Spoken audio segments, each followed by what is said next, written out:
ಮಾಧ್ಯಮದ ಎಲ್ಲ ಮಿತ್ರರಿಗೂ ನಮಸ್ಕಾರಗಳು. ಸ್ವಲ್ಪ ತಡ ಆಯಿತು, ಕ್ಷಮಿಸಬೇಕು.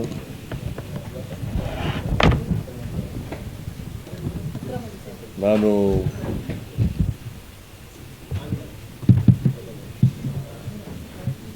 ಶಾಸಕರುಗಳು ಅಧಿಕಾರಿಗಳ ಜೊತೆ ಸಭೆ ಮಾಡ್ತಾ ಇರೋದ್ರಿಂದ ಸ್ವಲ್ಪ ನಿಧಾನ ಆಯಿತು.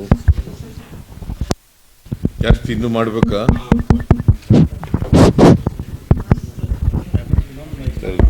ಇಲ್ಲ, ಇದೆ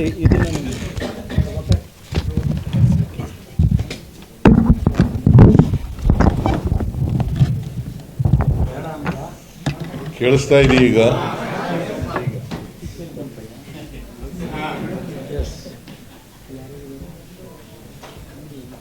MLAಗಳ ಜೊತೆಯಲ್ಲಿ ಅಧಿಕಾರಿಗಳ ಜೊತೆ ಅತಿವೃಷ್ಟಿ ಬಗ್ಗೆ ಚರ್ಚೆ ಮಾಡ್ತಾ ಇದ್ದರಿಂದ ಸ್ವಲ್ಪ ವಿಳಂಬ ಆಯಿತು. ಹಾಗಾಗಿ ನಿಮ್ಮನ್ನ ಭೇಟಿ ಮಾಡ್ತಕ್ಕಂಥದ್ದು ಕೂಡ ವಿಳಂಬ ಆಗಿದೆ. ನಾನು ಇವತ್ತು ಬೆಳಿಗ್ಗೆ ಕಲಬುರಗಿಗೆ ಬಂದು 4 ಜಿಲ್ಲೆಗಳನ್ನು ವೈಮಾನಿಕ ಸಮೀಕ್ಷೆಯನ್ನು ಮಾಡಿದ್ದೇನೆ. ಕಲಬುರಗಿ, ವಿಜಯಪುರ, ಬೀದರ್ ಮತ್ತು ಯಾದಗಿರಿ 4 ಜಿಲ್ಲೆಗಳು. 4 ಜಿಲ್ಲೆಗಳ ಅಧಿಕಾರಿಗಳನ್ನು ಕೂಡ ಇಲ್ಲಿಗೆ ಕರೆದಿದ್ದೆ. ಜಿಲ್ಲಾಧಿಕಾರಿಗಳು ಮತ್ತು ಇತರ ಅಧಿಕಾರಿಗಳನ್ನು, CEOಗಳು, ಅಗ್ರಿಕಲ್ಚರ್ ಡಿಪಾರ್ಟ್ಮೆಂಟ್ನವರು ಮತ್ತು ಇತರ ಜಿಲ್ಲಾ ಮಟ್ಟದ ಅಧಿಕಾರಿಗಳನ್ನು ಕೂಡ ಇಲ್ಲಿಗೆ ಕರೆದಿದ್ದೆ. ಸೊ ಬೆಳಿಗ್ಗೆ ನಾನು, ಕೃಷ್ಣ ಬೈರೇಗೌಡ ರೆವಿನ್ಯೂ ಮಂತ್ರಿಗಳು, ಪ್ರಿಯಾಂಕ್ ಖರ್ಗೆ ಗ್ರಾಮೀಣಾಭಿವೃದ್ಧಿ ಸಚಿವರು, MB ಪಾಟೀಲ್ರು ಕೈಗಾರಿಕಾ ಸಚಿವರು, ಅವರು ಮತ್ತು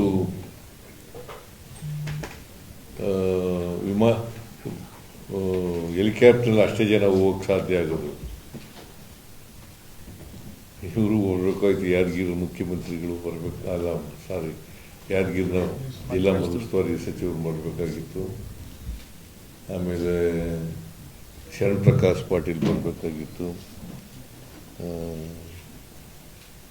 ಇವರೆಲ್ಲರೂ ಬರಬೇಕಾಗಿತ್ತು. ಆದರೂ ಜಾಗ ಇಲ್ಲದಿದ್ದರಿಂದ, ಸ್ಥಳ ಅವಕಾಶ ಇಲ್ಲದಿರೋದ್ರಿಂದ ನಾವಿಷ್ಟು ಜನ ಹೋಗಿದ್ದೆವು. ಮೊದಲು ಬಿಜಾಪುರ, ಆಮೇಲೆ ಯಾದಗಿರಿ, ಆಮೇಲೆ ಕಲಬುರಗಿ ಭಾಗ, ಈ ಭಾಗನ ವೀಕ್ಷಣೆ ಮಾಡಿದೆವು. ಒಂದು ಮಳೆ ಜಾಸ್ತಿ ಆಗಿರೋದು ಈ ಸಾರಿ. ಎರಡನೇದು, ಮಹಾರಾಷ್ಟ್ರದಿಂದ ಭೀಮಾ ನದಿಗೆ ನೀರು ಜಾಸ್ತಿ ಬಂದಿರತಕ್ಕಂಥದ್ದು, ಇನ್ಫ್ಲೋ ಜಾಸ್ತಿ ಆಗಿರ್ತಕ್ಕಂಥದ್ದು. ಸೊ ಹಾಗಾಗಿ ಭೀಮಾ ನದಿನಲ್ಲಿ ಇತ್ತೀಚಿನ ವರ್ಷಗಳಲ್ಲಿ ಇಷ್ಟೊಂದು ನೀರು ದೊಡ್ಡ ಪ್ರಮಾಣದಲ್ಲಿ ಬಂದಿರಲಿಲ್ಲ. ಅದು ಒಂದು. ಎರಡನೇದು, ಮಳೆನೂ ಕೂಡ ಜಾಸ್ತಿ ಬಿದ್ದಿದೆ. ವಿಶೇಷವಾಗಿ ಆಗಸ್ಟ್ನಲ್ಲಿ, ಸೆಪ್ಟೆಂಬರ್ನಲ್ಲಿ ಜಾಸ್ತಿ ಮಳೆಯಾಗಿದೆ.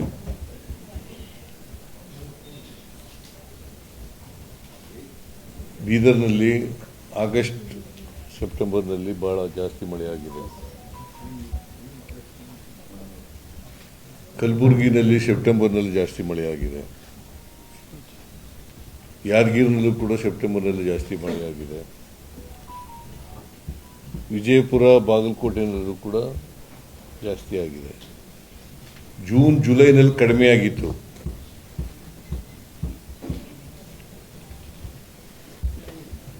ಆದರೆ ಆಗಸ್ಟ್ ಸೆಪ್ಟೆಂಬರ್ನಲ್ಲಿ ಜಾಸ್ತಿ ಆಗೋಯ್ತು.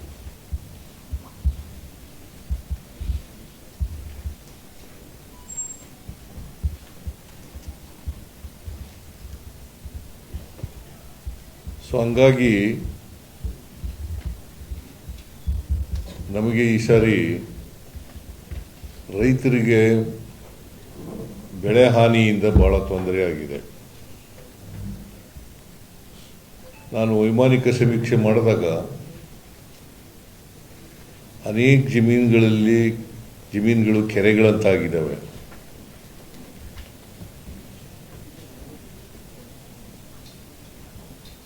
ರೈತರು 2 ಸಾರಿ ಬೆಳೆ ಹಾಕಿದ್ದೀವಿ ಅಂತ ಹೇಳ್ತಾ ಇದ್ದಾರೆ, 2 ಸಾರಿ ಬಿತ್ತನೆ ಮಾಡಿದ್ದೀವಿ ಅಂತ ಹೇಳ್ತಾ ಇದ್ದಾರೆ.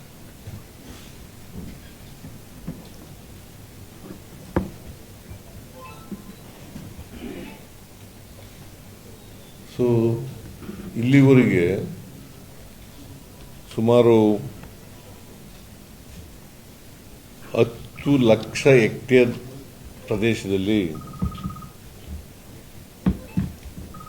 ಬೆಳೆ ಹಾನಿಯಾಗಿದೆ.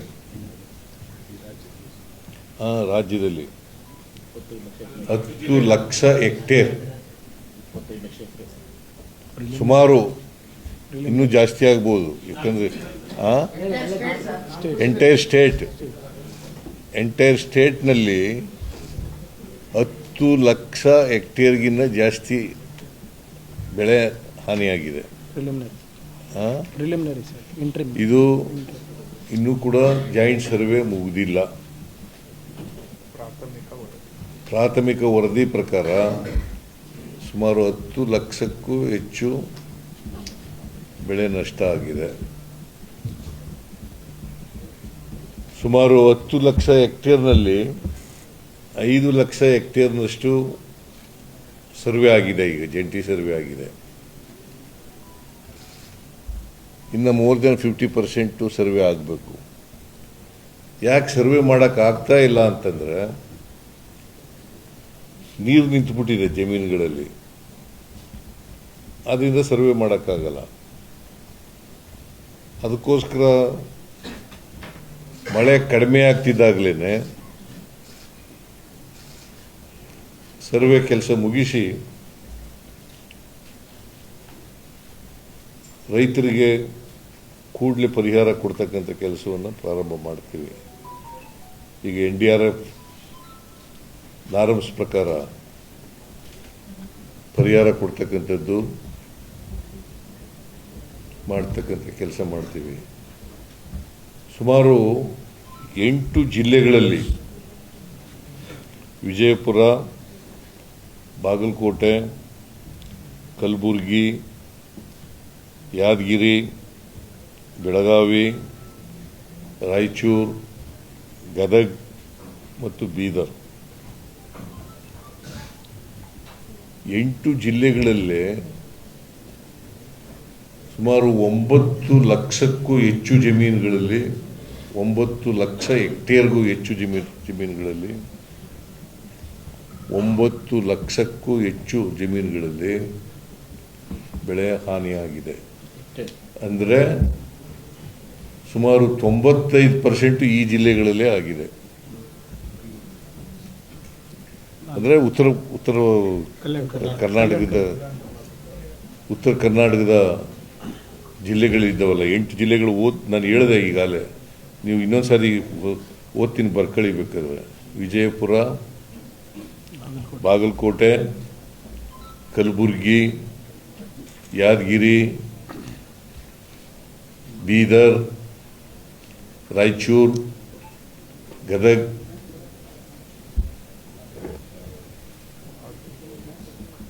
ಈ ಜಿಲ್ಲೆಗಳಲ್ಲಿ ಜಾಸ್ತಿ ಆಗಿದೆ. ಬೇರೆ ಜಿಲ್ಲೆಗಳಲ್ಲೂ ಕೂಡ ಆಗಿದೆ. ಹುಬ್ಬಳ್ಳಿ, ಧಾರವಾಡ.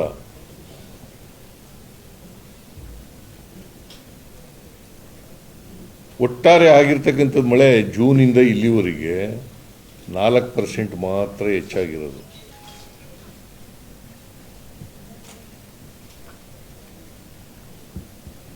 ಕಳೆದ ವರ್ಷಕ್ಕೆ ಕಂಪೇರ್ ಮಾಡಿದ್ರೆ ಈ ವರ್ಷ 4% ಜಾಸ್ತಿ ಆಗಿದೆ. ಕಳೆದ ವರ್ಷ 22% ಜಾಸ್ತಿ ಆಗಿದೆ.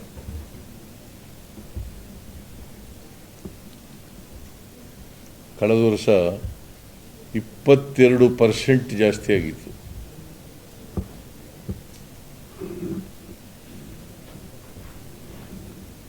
ಆದರೆ ಈಗಲೂ ಕೂಡ ಕೆಲವು ಜಿಲ್ಲೆಗಳಲ್ಲಿ ನಾರ್ಮಲ್ ವಾಡಿಕೆ ಮಳೆಗಿಂತ ಕಡಿಮೆ ಆಗಿದೆ.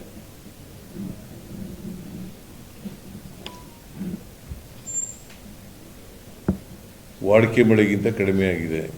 ಈಗ ಚಾಮರಾಜನಗರದಲ್ಲಿ, ಮಂಡ್ಯದಲ್ಲಿ, ಮೈಸೂರಿನಲ್ಲಿ, ಹಾವೇರಿನಲ್ಲಿ,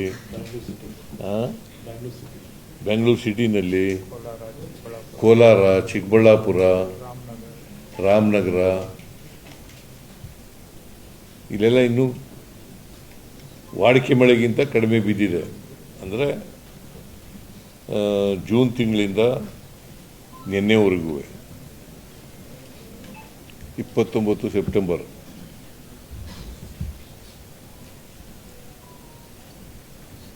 ಈ ಜಿಲ್ಲೆಗಳಲ್ಲಿ ಜಾಸ್ತಿ ಆಗಿದೆ. ಈಗ ವಿಜಯಪುರದಲ್ಲಿ 58% ಜಾಸ್ತಿ ಬಿದ್ದಿದೆ ಮಳೆ. ಬಾಗಲಕೋಟೆಯಲ್ಲಿ 37% ಜಾಸ್ತಿ ಬಿದ್ದಿದೆ. ಕಲಬುರಗಿನಲ್ಲಿ 34% ಜಾಸ್ತಿ ಬಿದ್ದಿದೆ. ಯಾದಗಿರಿನಲ್ಲಿ 29% ಜಾಸ್ತಿ ಬಿದ್ದಿದೆ. ಬೆಳಗಾವಿನಲ್ಲಿ 26% ಜಾಸ್ತಿ ಬಿದ್ದಿದೆ. ರಾಯಚೂರಿನಲ್ಲಿ 21%, ಗದಗನಲ್ಲಿ 17%, ಬೀದರ್ನಲ್ಲಿ 16%. ಹಿಂಗೆ ಕೆಲವು ಜಿಲ್ಲೆಗಳಲ್ಲಿ ಜಾಸ್ತಿ ಆಗಿದೆ ವಾಡಿಕೆ ಮಳೆಗಿಂತ, ಕೆಲವು ಜಿಲ್ಲೆಗಳಲ್ಲಿ ಕಡಿಮೆ ಆಗಿದೆ.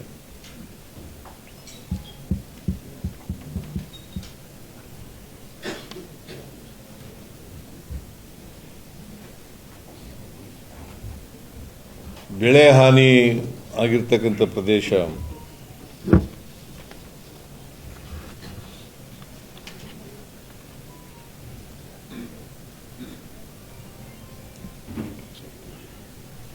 ಸುಮಾರು ಪ್ರಾಥಮಿಕ ಅಂದಾಜಿನ ಪ್ರಕಾರ, ಪ್ರಾಥಮಿಕ ಅಂದಾಜು, it's not A final survey report, ಪ್ರಾಥಮಿಕ ಅಂದಾಜು. ಈಗ ಯಾಕಂದರೆ 5 ಲಕ್ಷ ಹೆಕ್ಟೇರ್ ಅಷ್ಟೇ ಆಗಿರೋದು. 9,60,578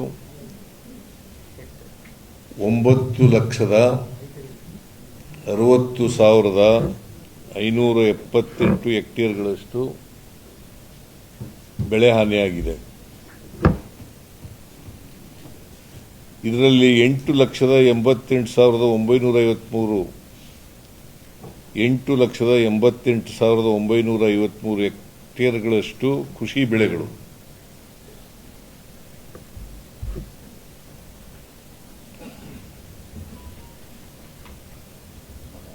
ಮತ್ತೆ 71,624 ಹೆಕ್ಟೇರ್ಗಳಷ್ಟು ತೋಟಗಾರಿಕೆ ಬೆಳೆಗಳು. ಇದು ಪ್ರಾಥಮಿಕ ಅಂದಾಜು.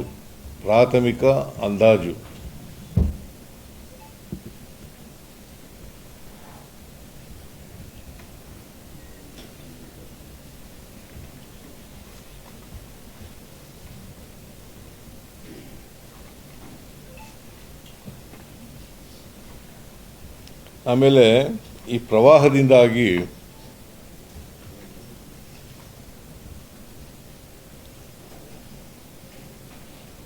ಕಲಬುರಗಿ, ವಿಜಯಪುರ ಮತ್ತು ಯಾದಗಿರಿ ಜಿಲ್ಲೆಗಳಲ್ಲಿ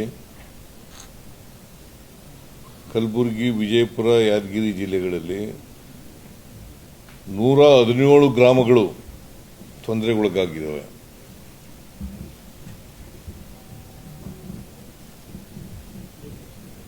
ಒಟ್ಟಾರೆ ಈ ಜಿಲ್ಲೆಗಳಲ್ಲಿ 80 ಕೇಂದ್ರಗಳಲ್ಲಿ ಕಾಳಜಿ ಕೇಂದ್ರಗಳನ್ನು ತೆರೆಯಲಾಗಿದೆ. ಕಲಬುರಗಿಲಿ 56, ವಿಜಯಪುರದಲ್ಲಿ 17, 17, ಯಾದಗಿರಿನಲ್ಲಿ 7. ಈ ಕೇಂದ್ರಗಳಲ್ಲಿ ಸುಮಾರು 10,000ಕ್ಕೂ ಹೆಚ್ಚು ಜನರಿದ್ದಾರೆ.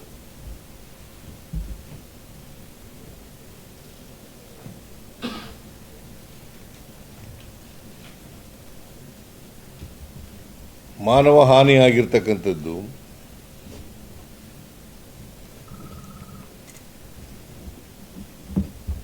52 ಮಂದಿ. ಇಡೀ ರಾಜ್ಯದಲ್ಲಿ ಮುಂಗಾರು ಮಳೆಯಿಂದ ಸಾವನ್ನಪ್ಪಿರ್ತಕ್ಕಂಥ ಜನ 52 ಮಂದಿ.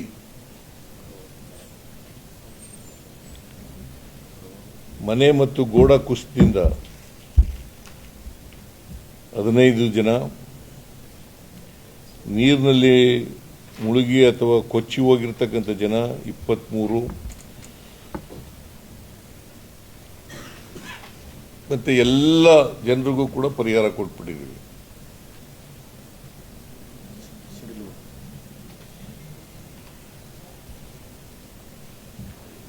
ಜಾನುವಾರುಗಳ ಹಾನಿ 422,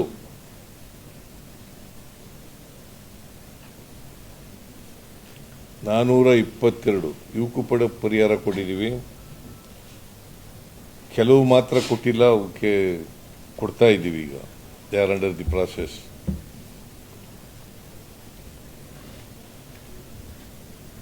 ಯಾದಗಿರಿ ಒಂದೇ ಜಿಲ್ಲೆಯಲ್ಲಿ 245 ಜಾನುವಾರುಗಳು ಸತ್ತಿದ್ದಾವೆ. ಕಲಬುರಗಿ ಜಿಲ್ಲೆಯಲ್ಲಿ 27, ಬೀದರ್ ಜಿಲ್ಲೆಯಲ್ಲಿ 38, ವಿಜಯಪುರದಲ್ಲಿ 3.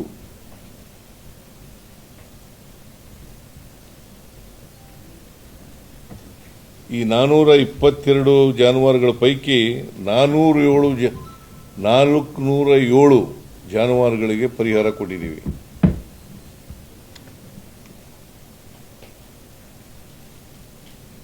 ಆಮೇಲೆ ಮನೆ ಹಾನಿಯಾಗಿರ್ತಕ್ಕಂಥವು 547 ಮನೆಗಳು ಪೂರ್ಣ ಪ್ರಮಾಣದಲ್ಲಿ ಹಾನಿಗೊಳಗಾಗಿವೆ.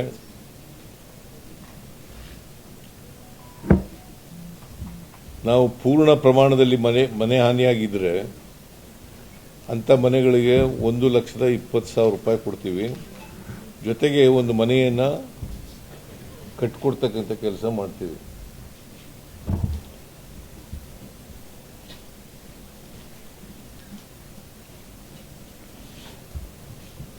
ಭಾಗಶಃ ಹಾನಿಯಾದ ಮನೆಗಳು ಸುಮಾರು 75, ಇವುಗಳಿಗೆ ತಲಾ 50,000 ರೂಪಾಯಿ ಕೊಡ್ತೀವಿ.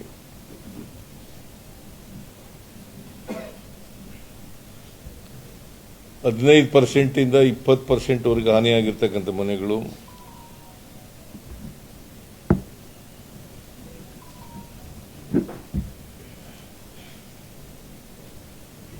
$3,881, ಇವಕ್ಕೆ 6,500 ರೂಪಾಯಿ ಕೊಡ್ತೀವಿ.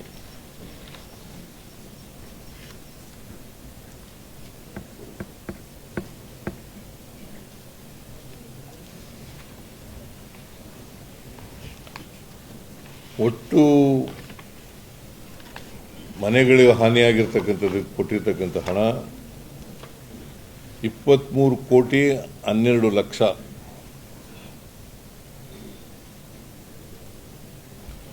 ಬಟ್ಟೆ ಮತ್ತು ಗೃಹ ಬಳಕೆ ವಸ್ತುಗಳನ್ನು ಕಳ್ಕೊಂಡಿರ್ತಕ್ಕಂಥವರಿಗೆ ಕಳ್ಸಿಕೊಡ್ತೀವಿ. ವಾಟ್ಸಾಪಲ್ಲಿ ಹಾಕ್ತೀವಿ. ಪ್ರೆಸ್ ನೋಟ್ ಕಳಿಸ್ಕೊಡ್ತೀವಿ. ಕಳಿಸ್ತೀವಿ ಸರ್. ಕಳಿಸ್ಕೊಡ್ತಾರೆ. ನೀವು ಬರ್ಕೊಳಕ್ಕಾಗಲ್ವಾ?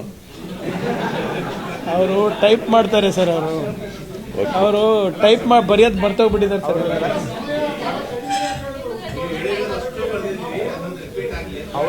ಎಲ್ಲ ಪ್ರೆಸ್ ನೋಟ್ ಕಳಿಸ್ಕೊಡ್ತೀವಿ ಸರ್. ಆಮೇಲೆ ಇದಕ್ಕೆ ಸುಮಾರು 2.5 ಕೋಟಿ ರೂಪಾಯಿ ಕೊಟ್ಟಿದ್ದೀವಿ.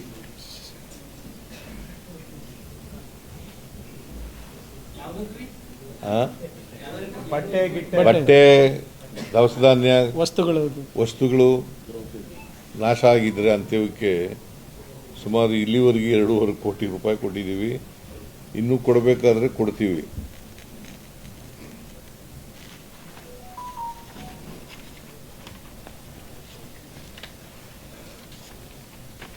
ಆಮೇಲೆ ಮುಖ್ಯವಾಗಿ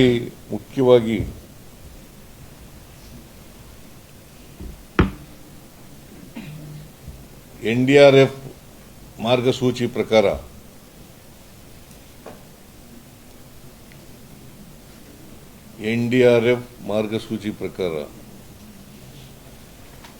ಖುಷ್ಕಿ ಜಮೀನಿಗೆ 8,500 ರೂಪಾಯಿ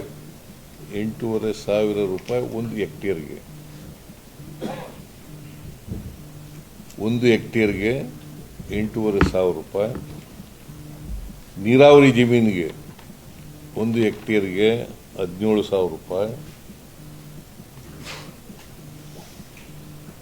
ಪೆರೇನಿಯಲ್ ಕ್ರಾಪ್ಸ್ ಅವಕ್ಕೆ 22,500 ರೂಪಾಯಿ. 22,500 ರೂಪಾಯಿ. ಈಗಾಗಲೇ ನಾನು ರೆವಿನ್ಯೂ ಮಂತ್ರಿಯವರಿಗೆ ಸೂಚನೆ ಕೊಟ್ಟಿದ್ದೀನಿ.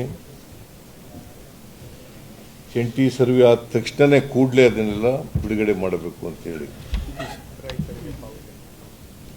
ರೈತರಿಗೆ ಯಾರು ಬೆಳೆ ಹಾನಿಯಾಗಿದೆ ಆ ಎಲ್ಲ ರೈತರಿಗೆ ಕೊಡಬೇಕು ಅಂತ ಹೇಳಿದ್ದೀನಿ.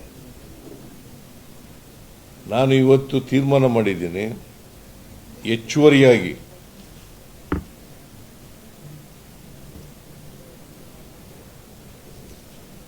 ಖುಷ್ಕಿ ಜಮೀನಿಗೆ 8,500 ರೂಪಾಯಿ.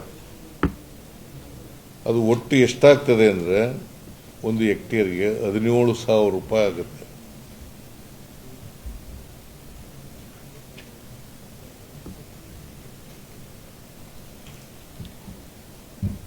ನೀರಾವರಿ ಜಮೀನಿಗೆ 17,000 ರೂಪಾಯಿ ಪ್ಲಸ್ ಸರ್ಕಾರದಿಂದ ಹೆಚ್ಚುವರಿಯಾಗಿ 8,500 ರೂಪಾಯಿ, 22,500 ರೂಪಾಯಿ.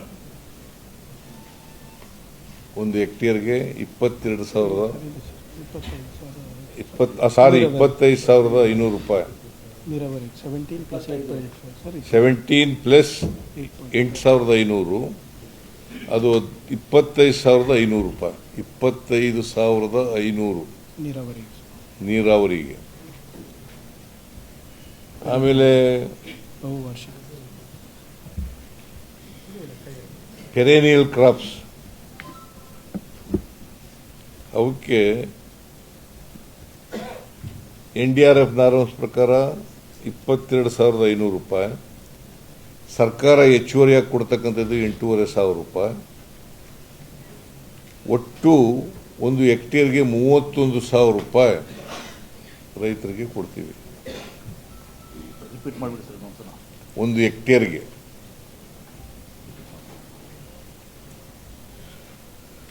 ಸೊ ಒಟ್ಟಾರೆಯಾಗಿ ರಾಜ್ಯ ಸರ್ಕಾರದಿಂದ ಹೆಚ್ಚುವರಿಯಾಗಿ ಖುಷ್ಕಿ ಬೆಳೆಗೆ 8,500 ರೂಪಾಯಿ, ನೀರಾವರಿ ಜಮೀನಿಗೆ 8,500 ರೂಪಾಯಿ, ಮತ್ತೆ ಬಹುವಾರ್ಷಿಕ ಬೆಳೆಗಳು ಪೆರೇನಿಯಲ್ ಕ್ರಾಪ್ಸ್ ಅವಕ್ಕೆ 8,500 ರೂಪಾಯಿ.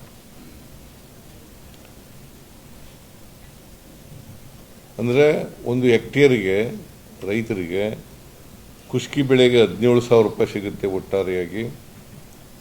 ನೀರಾವರಿ ಜಮೀನಿಗೆ 25,500 ರೂಪಾಯಿ ಸಿಗುತ್ತೆ. ಮತ್ತು ಪೆರೇನಿಯಲ್ ಕ್ರಾಪ್ಸ್ಗೆ 31,000 ರೂಪಾಯಿ ಸಿಗುತ್ತೆ. ಇದನ್ನು ಇವತ್ತು ತೀರ್ಮಾನ ಮಾಡಿ ಘೋಷಣೆ ಮಾಡ್ತಾ ಇದ್ದೀವಿ. ಸರ್ಕಾರ ಇದನ್ನು ಹೆಚ್ಚುವರಿಯಾಗಿ ಕೊಡಬೇಕು ಅಂತೇಳಿ ಇದ್ದೀವಿ. ಇದು ಸುಮಾರು ಎರಡು ಸೇರಿಸಿದ್ರೆ NDRF ನಾರ್ಮ್ಸ್ ಪ್ರಕಾರ ಕೊಡ್ತಕ್ಕಂಥದ್ದು ಮತ್ತು ನಾವು ಹೆಚ್ಚುವರಿಯಾಗಿ ಕೊಡ್ತಕ್ಕಂಥದ್ದು 20,000ಕ್ಕೂ ಹೆಚ್ಚು, ಸಾರಿ 2,000ಕ್ಕೂ ಹೆಚ್ಚು ಕೋಟಿ, 2,000ಕ್ಕೂ ಹೆಚ್ಚು ಕೋಟಿ, 2,000ಕ್ಕೂ ಹೆಚ್ಚು ಕೋಟಿ ರೂಪಾಯಿಗಳನ್ನು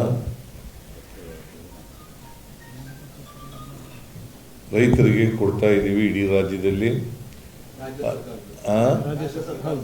ರಾಜ್ಯ ಸರ್ಕಾರದ್ದು ಅಲ್ಲ, 20,000 ಕೋಟಿನೂ ರಾಜ್ಯ ಸರ್ಕಾರದ್ದಲ್ಲ. NDRF ನಾರ್ಮ್ಸ್ ಪ್ರಕಾರ ಪ್ಲಸ್ ಹೆಚ್ಚುವರಿಯಾಗಿ ರಾಜ್ಯ ಸರ್ಕಾರ ಕೊಡೋದು. ಹೌದಪ್ಪ, 8,500 ರೂಪಾಯಿ ಕೊಡ್ತೀವಿ. ಎಲ್ಲ ಸೇರಿ 2ರಿಂದ 2,500. ಈಗ 2,000 crores ಅಪ್ರಾಕ್ಸಿಮೇಟ್ಲಿ ಆಗುತ್ತೆ ಸ್ಟೇಟ್ ಗೌರ್ಮೆಂಟ್. ಸುಮಾರು 2,000 ಕೋಟಿ ಆಗ್ಬೋದು, ಅದಕ್ಕಿಂತ ಹೆಚ್ಚು ಆಗ್ಬೋದು. ಮೂಲಭೂತ ಸೌಕರ್ಯ ಆಮೇಲೆ ಈ ಮೂಲಭೂತ ಸೌಕರ್ಯಗಳಿದಾವಲ್ಲ, ಇದೆಲ್ಲ ಅಸೆಸ್ ಮಾಡಿದ ಮೇಲೆ ಸೇತುವೆಗಳು, ಬ್ಯಾರೇಜ್ಗಳು, ರಸ್ತೆಗಳು, ಶಾಲೆಗಳು, ಅಂಗನವಾಡಿಗಳು, ಆಮೇಲೆ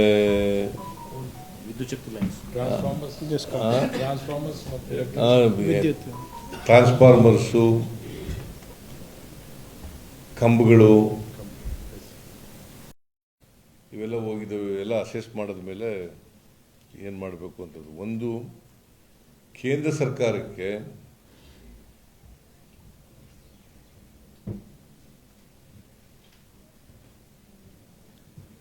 ನೀವು ಕೂಡ ಪರಿಹಾರ ಕೊಡಬೇಕು ಅಂತೇಳಿ ಒತ್ತಾಯ ಮಾಡ್ತಕ್ಕಂಥ ಒಂದು ಮೆಮೊರಾಂಡಮ್ ಅನ್ನು ಸರ್ಕಾರಕ್ಕೆ ಸಲ್ಲಿಸ್ತೀವಿ.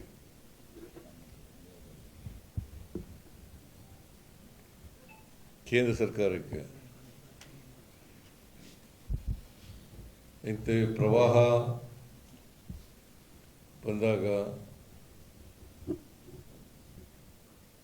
ಕೇಂದ್ರ ಸರ್ಕಾರನೂ ಕೂಡ ಇದಕ್ಕೆ ಸ್ಪಂದಿಸಬೇಕಾಗ್ತದೆ.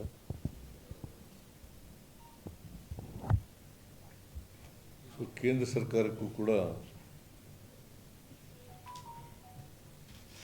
ನಾವು ಪರಿಹಾರ ಕೊಡಿ ಅಂತ ಒತ್ತಾಯ ಮಾಡ್ತಕ್ಕಂಥ ಕೆಲಸವನ್ನು ಪ್ರಧಾನಮಂತ್ರಿಗಳಿಗೆ, ಕೃಷಿ ಸಚಿವರಿಗೆ, ಫೈನಾನ್ಸ್ ಮಿನಿಸ್ಟ್ರಿಗೆ ಮತ್ತು ಹೋಮ್ ಮಿನಿಸ್ಟ್ರಿಗೆ ಇವ್ರಿಗೆ ಒತ್ತಾಯ ಮಾಡ್ತಕ್ಕಂಥ ಕೆಲಸವನ್ನು ಮಾಡ್ತೀವಿ.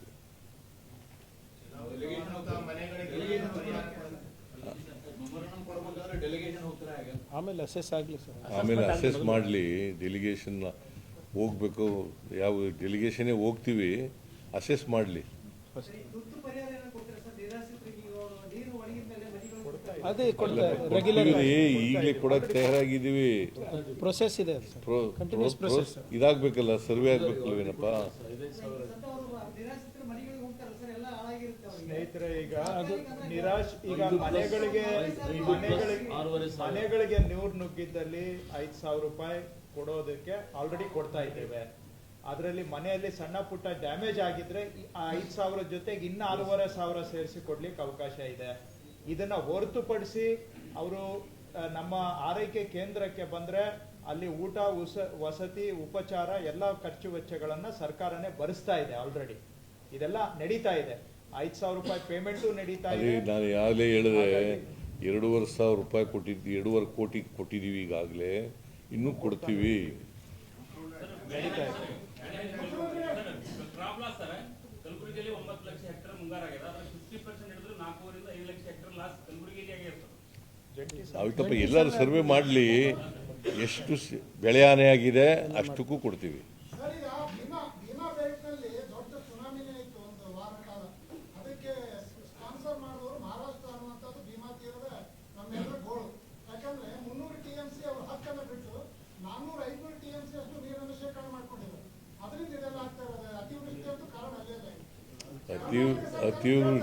ನಾನು ಆಗಲೇ ಹೇಳಿದೆ, ಮಹಾರಾಷ್ಟ್ರದಿಂದ ನೀರು ಬಂದಿರತಕ್ಕಂಥದ್ದು, ಇನ್ಫ್ಲೋ ಜಾಸ್ತಿ ಆಗಿರ್ತಕ್ಕಂಥದ್ದು ಭೀಮಾ ನದಿನಲ್ಲಿ, ಮತ್ತು ಮಳೆ ಹೆಚ್ಚಾಗಿರ್ತಕ್ಕಂಥದ್ದು ಕೂಡ ಕಾರಣಗಳು ಅಂತ ಹೇಳಿದೆ ನಾನು.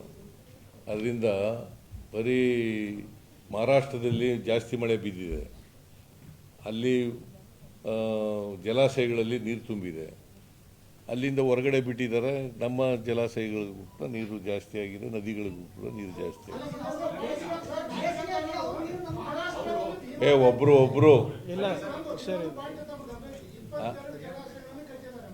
ಸರ್ ಇದು ಲೀಗಲಿ ನಾವು ಮಾಡಬೇಕಾಗುತ್ತೆ. ಮೊನ್ನೆ ಮಾತಾಡಿದ್ದೀನಿ ಸರ್, ಲೀಗಲಿ ಅವರು ಅನಧಿಕೃತವಾಗಿ ಕಟ್ಕೊಂಡಿದ್ದಾರೆ ಸರ್ ಅಣೆಕಟ್ಟುಗಳೆಲ್ಲ. ಅದು ಲೀಗಲಿ ಟ್ಯಾಕಲ್. ನಾನು ಅವ್ರ ಜೊತೆ ಮಾತಾಡ್ತೀನಿ. ಸರ್ ಒಂದು ನಿಮಿಷ ಪ್ಲೀಸ್, ಒಂದು ನಿಮಿಷ ಮಾಹಿತಿ ಕೇಳ್ತೀನಿ ಸರ್. ಅವ್ರಿಗೆ ಬಚಾವತ್ನಲ್ಲಿ 300